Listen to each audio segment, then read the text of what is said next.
When Jesus outlined the signs of the times, he also predicted a violent society. For Noah's day was characterized not only by sexual immorality, but also by almost universal violence. Genesis 6:5, 11, and 13 says that in Noah's day, God saw that the wickedness of man was great in the earth, that every imagination of the thoughts of his heart was only evil continually.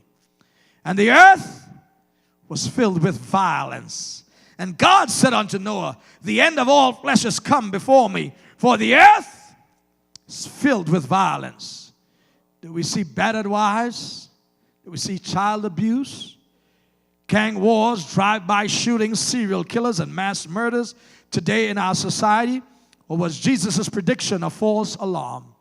Matthew 24:12 states, because iniquity or sin or lawlessness or violence shall abound, the love of many shall wax cold.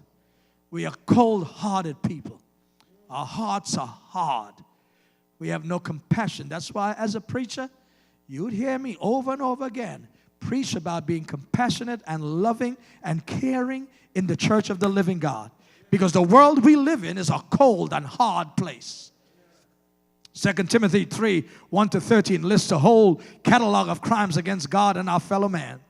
In the last days, perilous times shall come.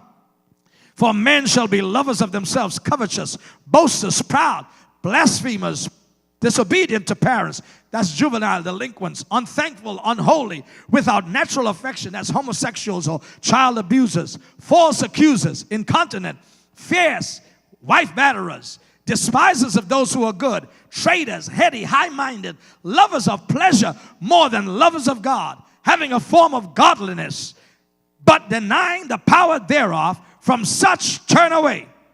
But evil men and seducers shall wax worse and worse. It's going to get worse before it ever gets better. Deceiving and being deceived. Violence is a part of our culture. Weekly shootings right here in New York City. Stabbings, rapes, murders, gun violence in our schools. Gun violence that enters even the sanctuary, the place of worship, into our mosques, our synagogues, our Christian churches. Teachers are threatened and beaten by disgruntled students. Innocent people are attacked for no reason whatsoever. Television brings violence into our homes. And now our kids are very rarely watching television, but on their devices there's violence. And by beholding, we become changed.